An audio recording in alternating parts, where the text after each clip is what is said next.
के भी अनेक गुरुदेवों के अनेक दृष्टांत थे।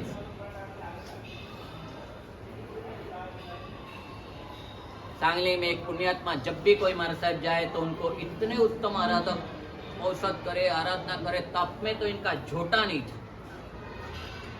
जो भी महाराज साहब जाए इनको विनंती करे, क्या विनंती करे? मुझे क्या लेना है? इधर तो सम्यक उपासना में तो कोई सब विनंती करे, पर साथ में पहले ही कह दे। वो क्या कहे? पहले ही कहे, महाराज साहब पूरे गांव में किसी को भी आप पूछ लेना, मेरा गुस्सा सहन करने की किसी की भी ताकत नहीं है। खुद कहता। कौन कहता?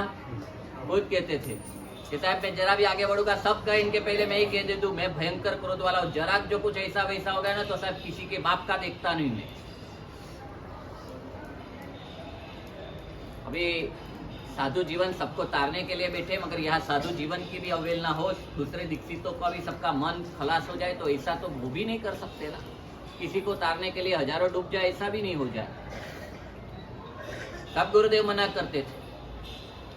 आखिरी में धर्मजीत सुरेश्वर जी महाराजा करके भुवन भानु समाज के शिष्य रत्न प्रेमसूरी दादा के संस्कार जो प्रथम त्रिपुटी में कहा जाते थे, जयगोर समाज, राजेंद्र समाज और धर्मजीत समाज, आपका वो बाजू विचरण हुआ। आपने इनको कहा कि मैं दीक्षा लेने के लिए तैयार हूँ। चेला नहीं वेला ने अल्पेश भाई बात ये तो कहा जो आया वो पकड़ो ने मुंडो है? नहीं, उनके परिवार में से ये है ना दीक्षा, है ना दीक्षा, इनको क्या समझते हम? एक व्याख्या दे दो दीक्षा की। ये सरकारी नौकरी है, नौकरी, सरकारी नौकरी। कौन सी नौकरी है? सरकारी नौकरी। सरकारी नौकरी में क्या होता है? सरकारी नौकरी में क्या होता है विक्रम जी?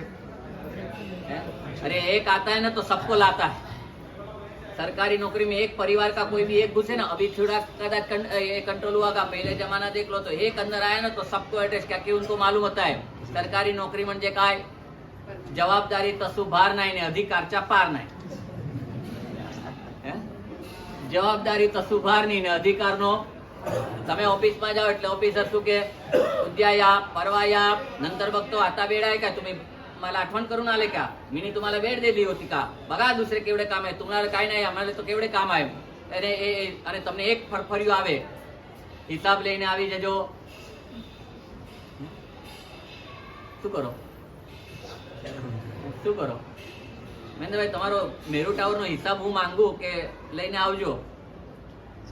સાહેબ મીટિંગ લેવી પડશે। મારા સાહેબ ને શું કામ પડી ગયું આપણે હિસાબ જોવાનું? સાહેબ બધું બરાબર છે।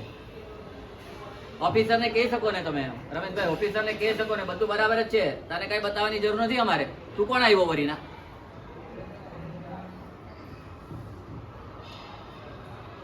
અમારી આ દીક્ષા પણ છે ને સરકારી નોકરી છે, એમ આટલા અંશમાં નહીં પણ એમ સરકારી નોકરી છે।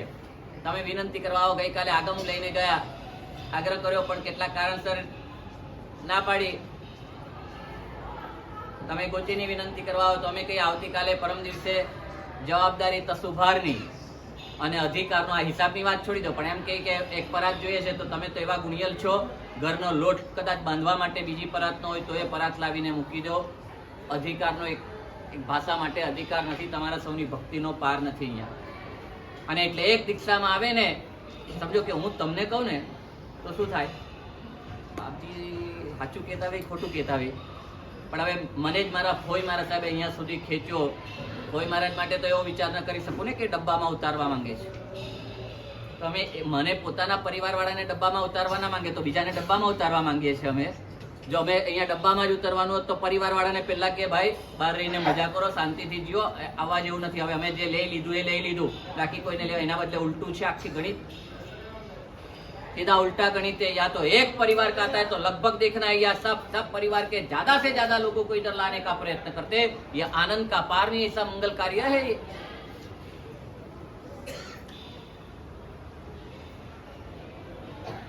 धर्मजीत सूरी महाराज साहब आए तो इनके पीछे 12 जन ने परिवार में से दीक्षा ली। सबसे पहले धर्मजीत समाज, जय शेखर समाज, अभय शेखर समाज, अजीत शेखर समाज से लगाकर इनकी 4 बहनें, माताजी, 2 भतीजी, धर्मजीत समाज की 2 भतीजी, ऐसे पूरा 12 जना की पूरी एक्स्ट्रा प्लेयर के साथ पूरी 11।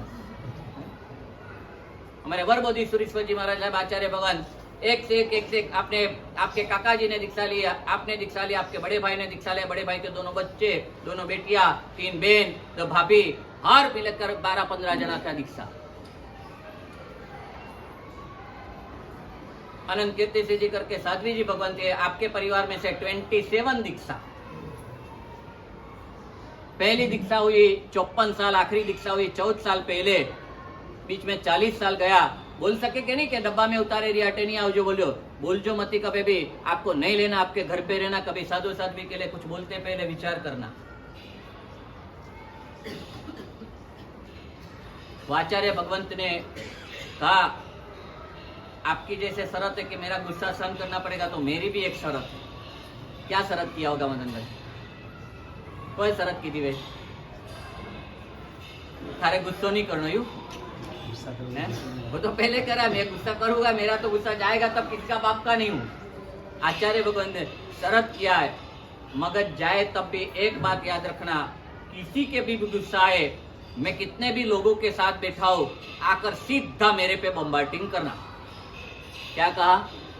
और आपका मन हो जाए तो कहना कि गुरुदेव उभा हो, खड़े हो, आपको शर्म आती है तो खड़े कर देना मुझे, हर व्यक्ति के बीच में रूम में ले जाकर आपको जितना बोलना है इतना बोलने की आपको छूट। सब परिवार आ गया, मर साहब मत रहने दो, आपका भी गलत दिखेगा, साधु जीवन का भी गलत दिखेगा। आचार्य भगवान ने कहा सही बात है, कदाच ये आत्मा का उद्धार ये भाव में कदाच ये बेस हाथ में आएगा ना, ये रजोरण की भी कुछ ताकत है, ये रजोरण के माध्यम से भी वो कदाच अपने कसायों को उपसान कर सकेंगे, बेस की शर्म इनको नड़ेगी। वह तो अभी बड़प्पन है, पूरा गांव इनको इज्जत देता है, तो वो अभी कसाई को कंट्रोल नहीं कर पाते। आपने दीक्षा लिया और हंस रत्न श्रीमान ने तो गुण संवत्सर तप पूर्ण किया प्रभु की कृपा, गुरुदेव के आशीर्वाद से। पर वो जमाने में जब अभी इतना तप का माहौल नहीं था, वो जमाने में सबसे पहले गुण संवत्सर तप का प्रारंभ करने वाले ये जयसो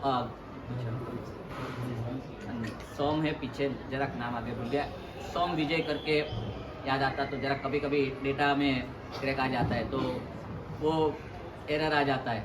वो हमारे साहब ने गुण संवत्सर तप आपने प्रारंभ किया और 13वीं पाली तक पहुँचे और आपका काल धर्म हुआ। मगर ऐसे भी समण तो मगर जिन शासन में एक बात याद रखना, विषय वो आराधना के विरोधी नहीं है, मगर कसाई तो पूरे पूरे विरोधी है। विषय इतना विषय वापरो तो सम्यक्त्व, इतने विषय वापरो तो देशवीरती, इतने विषय वापरो तो आप सर्ववीरती ले सकते, ऐसा जिन शासन में नियम नहीं है।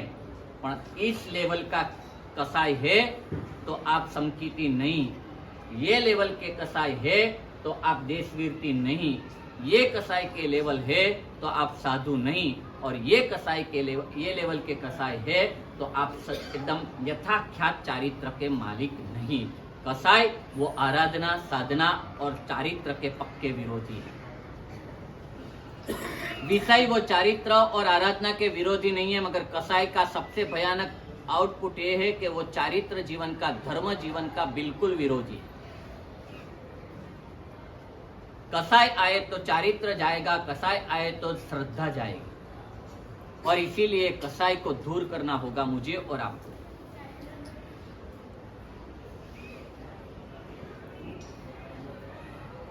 अभिग्रह तो नहीं दिया था, पर कल भी बात कहा था कि कदाच कभी किसी के साथ अलग होना पड़े तो भी इतना नक्की करना कि किसी को बर्बाद करके मैं कभी भी अलग नहीं होगा।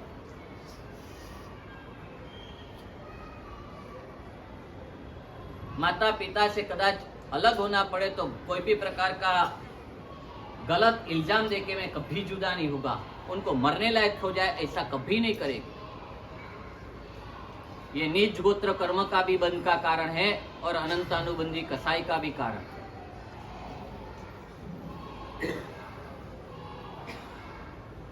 ऐसे तो ध्यान शतक लेने का भी बात किया था, आगे कभी लूंगा, मगर आज ये विषय निकला तो इसमें याद रख लेना, अनंतानुबंधी कसाई ये रौद्र ध्यान का भूमिका। कौन सा है? अनंतानुबंधी कसाई ये रौद्र ध्यान है। आर्त ध्यान से तिर्यज गति कर्म का बंद होता है, रौद्र ध्यान से नरक गति कर्म का बंद होता है।